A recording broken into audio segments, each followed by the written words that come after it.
আমার চেনাশোনা তেমন কেউ নেই যাদের বাড়িতে ভরসা করে ওকে বউ করে পাঠানো যায়। কিন্তু একবার যখন ওকে নিজের চোখে দেখে ফেলেছি, ওর চরিত্রটা জেনে ফেলেছি, তখন তো আর ওকে কারোর ঘাড়ে চাপানো যাবে না, তাই না? হ্যাঁ, আমার বিজলিপিতে আছে তোমার সঙ্গে আমার বিয়ে হবে বলে বিয়ের বয়স আমার কবে পেরিয়ে গেছে। এতদিন বিয়ে করলাম না কেন? মানাক না মানাক আমাদের জন্য পাত্র হলেই হলো, কি বলো? ওর কপালে যা লেখা আছে তাই নয় হবে।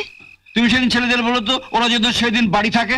হ্যাঁ, তা নয় বলবো, কিন্তু ওদিন মিনু যে বাবুর সামনে এসে দাঁড়াবে, ওর কাছে পরার মতন একটা ভালো শাড়িও তো নেই। তা বাড়িতে তিনটে বউ রয়েছে, কারোর কাছ থেকে আরেকজনের জন্য একটা শাড়ি নিলেই হবে। বলছো তো, কিন্তু ওরা কি দেবে? দেব না তা তো একবারও বলিনি মা, তবে অমন বড় লোকের সামনে পরে দাঁড়াবার মতন শাড়ি আমার কাছে একটাও নেই।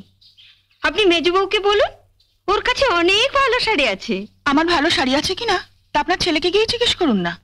বিয়ের পর কটা শাড়ি কিনে দিয়েছে আমাকে। হ্যাঁ, যা রোজগার করে সবই তো আপনাদের সংসারের পেছনে চলে যায়। আপনি বরং আপনার ছোট বউকে বলুন, ওর বেশ কয়েকটা ভালো শাড়ি আলমারিতে তোলা আছে। আলমারিতে যে কাপড়গুলো তোলা আছে ওগুলো আমি নিজেই ভাঙছি না। আপনার ছেলে পুজোর পর আমাকে দার্জিলিং নিয়ে যাবে, ওগুলো সেখানে গিয়ে পরবো। যে কোনো একটা শাড়ি দাও না, ও তো একবারই পরবে। না মা, শাড়ি আমি দিতে পারবো না। আর তাছাড়া আপনাদের বাবলু তো মিনুকে দেখতে আসছে, শাড়ি দেখতে তো আসছে না। তাই বলে বাড়িতে 3 বউ থাকতে ও রংছাটা পুরনো শাড়ি পরবে? হ্যাঁ, আমার যা আছে আমি তাই পরব। বাড়ির একটা কাজের মেয়ের শাড়ি এর থেকে যে ভালো হয় না, সেটা তোমাদের ইন্দ্রলীল বাবুর খুব ভালো করে জানা আছে। বাবার উপর চড়ছিস কেন? তোর বাবা কি চাইবে না যে বাবলু তোকে পছন্দ করুক? চড়ছি তোমায় কে বললে?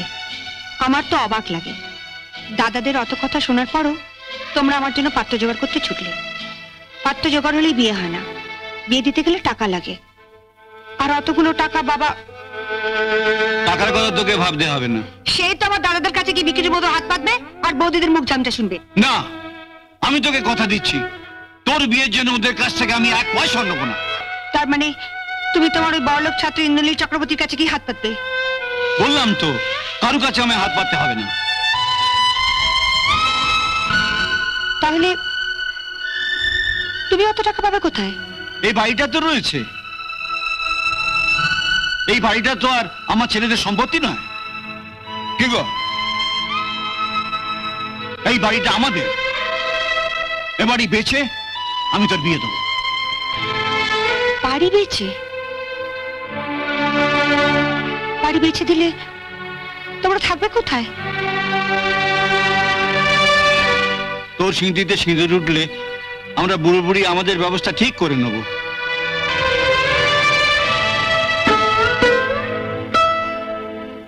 আমার না হয় টাকার অভাব আছে, কিন্তু গায়ে ছাত্রের তো অভাব নেই মা। আর আমি তো ছাত্র পড়ানো এখনো ভুলিনি।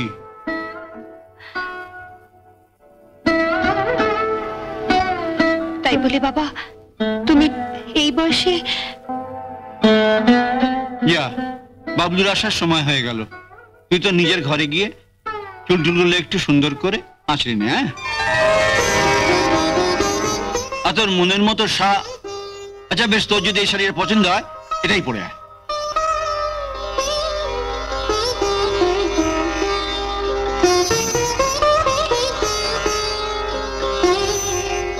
যা,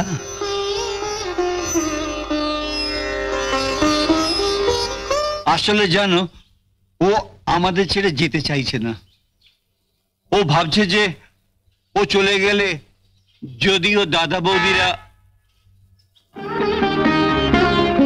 চেনা হর্ন।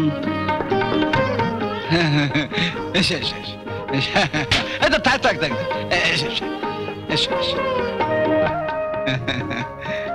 দেখো তো চিনতে পারো আমাদের বাবলুকে? কি করে চিনবো? ও তো একেবারে সাহেব হয়ে গেছে। থাক থাক বাবা, দীর্ঘজীবী হ।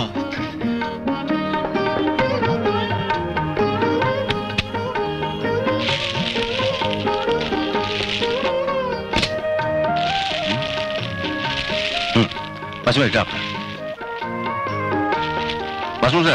এটা আপনি পড়বেন। এসবের কি দরকার ছিল বাবা? মুখে যাই বলো, মনটা কেমন খুশিতে ভরে উঠেছে বলো। তোমার নিজের ছেলেরা কি কোনোদিন মাঝে মিনু কোথায়? ঘরে আছে বাবা। আরে ওকে এটা দেবেন। হ্যাঁ, না না না, দিয়ে এসো দিয়ে এসো। তুমি বসো বাবা, আমি এক্ষুনি ওকে নিয়ে আসছি। দেখি দেখি দেখি দেখি দেখি দেখি দেখি দেখি কি? মুগাসি মুস্তাক সিল্ক। রংটা কেমন মেরমেরি। দাঁড়া দাঁড়া, আমি দেখি আমি দেখি। আরে ছাড়, দাঁড়া পরে দেখবে। দাও, ভিতরে বাবলু বসে আছে, এটা গিয়ে মিনুকে দিয়ে আসি। এটা পরেই মিনু আসবে। এটা পরবো কেন? আগেই তো বলেছি আমার যা আছে আমি তাই পরবো। বাবলু নিজের হাতে করে তোর জন্য শাড়িটা নিয়ে এলো বলে ওটা আনার সঙ্গে সঙ্গে আমায় পরে যেতে হবে। শাড়িটা না নিয়ে এসে যদি বাগবাজারের রসগোল্লা নিয়ে আসতো তাহলে ওই হাড়িখানা ওনার সামনে ধরে গপাগপ খেতে হতো, তাই তো? ঠিক আছে, তুই যা ভালো বুঝিস তাই করিস। তুই তো কোনোদিনও আমাদের কথা শুনিস না, নিজের মন চাচায় তাই করিস। আমি যাই, এতক্ষণে বোধহয় তোর দাদা বৌদিরাও ঘরে ঢুকেছে। অনেক বছর হলো এখান থেকে চলে গেছি, আপনাদের বোধহয় ঠিক আমাকে তেমন মনে নেই। ঠিক মনে নেই তা নয়, তবে আমার কিন্তু আপনাদের ঠিক মনে আছে। আপনারা 3 ভাই মিলে মাঝে মাঝে আমাকে এমন পেটাতেন না? বাবলু, এই আমাদের মিনু।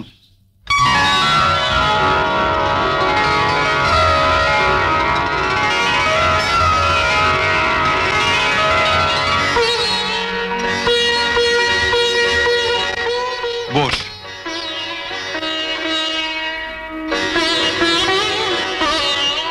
যে শাড়িটা তোমার জন্য নিয়ে এলাম সেটা পরে এলে না কেন? এমনি আমি এত করে বললাম, তবু এত চেয়ে দেবে না। শাড়িটা বুঝি তোমার পছন্দ হয়নি? পাগল, অত দামি শাড়ি আমার পছন্দ হয়নি বললে তো গা শুদ্ধ লোক আসবে। তবে পরলে না কেন? আর তাছাড়া সত্যি কথা বলতে কি, আমি গরিব স্কুল মাস্টারের মেয়ে, অত দামি শাড়ি পরার অভ্যেসও আমার নেই। আপনি আমার জন্য পাত্র খুঁজে দেবেন বলে দয়া করে আমায় দেখতে এসেছেন। আমি ঠিক যা তাই দেখে গেলে আপনার বোধহয় পাত্র খুঁজতে সুবিধে হবে, তাই না? কবে আপনি আমাকে দেখবার জন্য পাত্রকে নিয়ে আসবেন সেটা নিশ্চয়ই আগে থেকে বাবাকে জানাবেন। আমি আপনাকে কথা দিচ্ছি, তার আগে আমি ওই শাড়ি পরাটা অভ্যেস করে ফেলবো। আর পাত্র এলে আমি ওই শাড়িটা পরে দাঁড়িয়ে বলবো শাড়িটা আপনি আমায় দিয়েছেন। তাহলে তো আর আপনার আফসোস করার কিছু নেই, ঠিক না? বাহ, খুব সুন্দর কথা বলো তো তুমি। সুন্দর অসুন্দর জানি না, যা মনে আসে তাই বলি।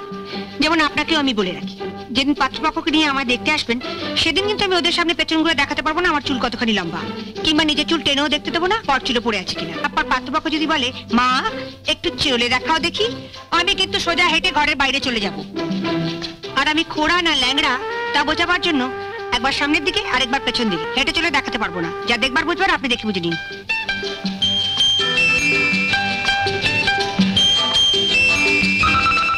বুঝলেন তো?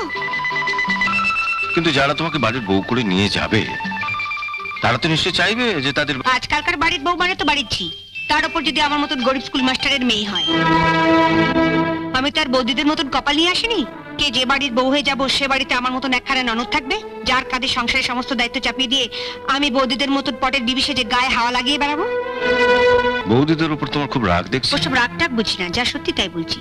সামনেই তো আছে, জিজ্ঞেস করুন না মিথ্যে বলছি কিনা। আমি আবার কাউকে ভয়টাই পাই না। তুমি ওর কথা কিছু মনে করো না বাবা, ও মুখে যাই বলুক মনে কিন্তু। শুনুন, আর যার কথাতেই ভুলুন, পাত্রী দেখতে এসে পাত্রীর মার কথাটা কিন্তু ভুলবেন না, তাহলেই ঠকবেন। মিনু, প্রত্যেক মাই কিন্তু মেয়েকে বিয়ে দেওয়ার আগে পাত্রপক্ষকেও একই ধরনের কথা বলে। ওই যে বড় বৌদি বিয়ের আগে মা বাবার সঙ্গে আমিও বড় বৌদিকে দেখতে গেছিলাম, তখন বড় বৌদির মা বললে আমার মেয়ে খুব শান্ত, সাত চড়ে নাকি মুখ থেকে রা বেরোয় না। অথচ এ বাড়িতে আসার পরে বৌদির চিৎকারে এপাড়ার যত কাকপক্ষীগুলো সব এপাড়া ছেড়ে দিয়ে ওই বামুন পাড়ার বটগাছাতে পাশা বেঁধেছে। শুনুকে বলে চেয়েছি আমি, বলুন মা। মা, কি হচ্ছে কি? কি হচ্ছে মানে? আমি চুপ করে থাকবো? একটা বাড়ি লোকের সামনে বলে কিনা আমাকে? আচ্ছা তুমি বাকি, দুটো যখন রাতের মতো দাঁড়িয়ে আছো, চলো চুপ করো, বলে কিনা আমি চেয়েছি। না না, নিন এবার কানে হাত চাপা দিয়ে মিলিয়ে দেখুন সেদিন বড় বৌদির মা কতখানি সত্যি বলেছিল। আচ্ছা, আমি তো তোমায় দেখতে এসেছি, তোমার তো উচিত ছিল ভবিষ্যতের কথা ভেবে চুপচাপ থেকে আমার কথার উত্তরগুলো ধীরে সুস্থে দেওয়া। না বাবা, আমি যা আমি তাই। এটা আবার বিয়ে হবে না হয় না হবে, আমার বিধিলিপিতে যদি লেখা থাকে আজীবন এ বাড়িতে দাসীবৃত্তি করে আমায় পেট চালাতে হবে, তাহলে আপনি কেন ভগবানের বাবা এলেও আমার পারতে যাবে। বিধিলিপি মানো? না মেনে উপায় কি? এই ধরুন না, আপনি আমাদের বাড়িতে থাকতেন, আমার দাদাদের সঙ্গেই পড়তেন, আমার বাবাই আপনাদের চারজনকে পড়িয়েছেন। কিন্তু আজ আপনি কোথায় আর আমার দাদারা কোথায়? আপনার বিধিলিপিতে ছিল আপনি বড় হবেন, হয়েছেন। আর আমার দাদাদের বিধিলিপিতে ছিল কেরানি হবে আর যে যার বইয়ের আঁচলের তলা থাকবে, হচ্ছে। মা, মিনু কিন্তু অত্যন্ত বাড়াবাড়ি করছে। তার চেয়ে বলো না মিনু আপনি সত্য কথা বলছে। না না, বলছি তার একটা কারণ আছে। আমি যে বাড়ির বউ হয়ে যাব, তাদেরও তো এ বাড়ির লোকগুলো চরিত্র জানা দরকার। কি ঠিক বলছি না? বৌমা, তোমাদের মধ্যে কেউ যদি একটু চা করে নিয়ে আসে।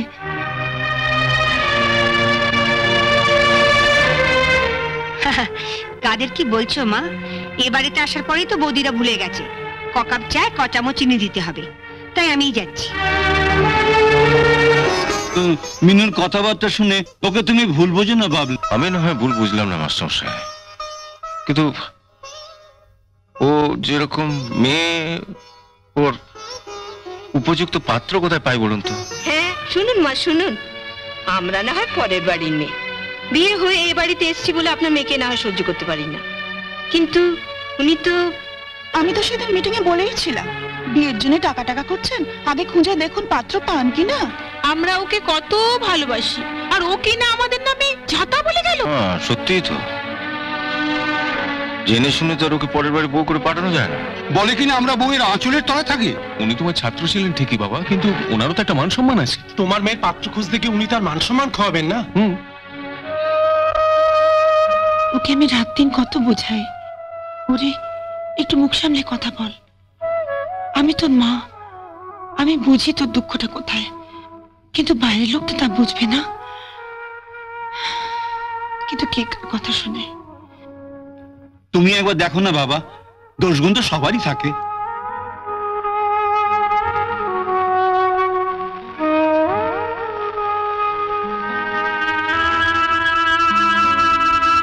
না মাস্টারমশাই, আমার চেনাশোনা তো এমন কেউ নেই যাদের বাড়িতে ভরসা করে ওকে বউ করে পাঠানো যায়।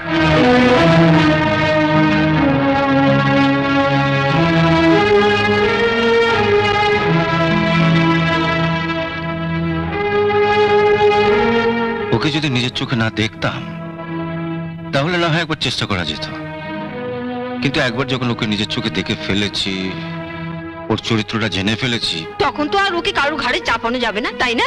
হ্যাঁ ঠিকই বলেছে, অন্য কারো ঘাড়ে চাপানো যাবে না। তাহলে কি ওকে যখন নিজের চোখে দেখে ফেলেছি, তখন অন্য কোনো বাড়িতে বউ করে ওকে পাঠানো যাবে না। আপনারা এখানে সবাই আছেন, আপনাদের যদি আপত্তি না থাকে, ওকে আমি আমার বউ করে আমার বাড়িতে নিয়ে যেতে চাই। আরে এ কি করছো? ছাড়ো ছাড়ো ছাড়ো, আটকে তো যাবে। ছাড়ো ছাড়ো ছাড়ো, আমি তুলছি। আরে না না, আরে আমাকে তুলতে দাও। বলছি আমি তুলছি, তোমাকে তুলছি। আরে কে বলছে? আমাকে একটু করে দাও। না। ইস, শাড়িতে কিরকম চায় দাগ লেগে গেছে। আমি আলমারি থেকে একটা নতুন শাড়ি এনে দিই মিনু, তুমি এই শাড়িটা বদলে ফেলো, উনি দেখলে খুব খুশি হবেন। ওকে শাড়ি পাল্টাতে দেখে আমি যতটা না খুশি হব, তার চেয়ে অনেক বেশি খুশি হয়েছে মুহূর্তের মধ্যে আপনাদের সকলকার চরিত্র পাল্টে যেতে দেখে।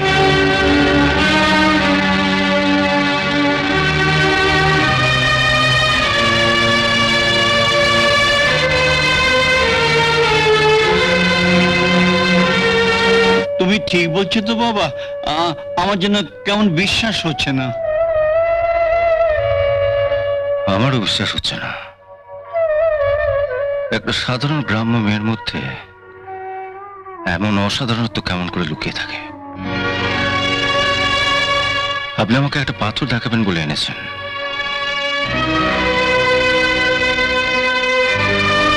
কিন্তু এ তো সাধারণ পাথর নয়, এ তো পরশ পাথর।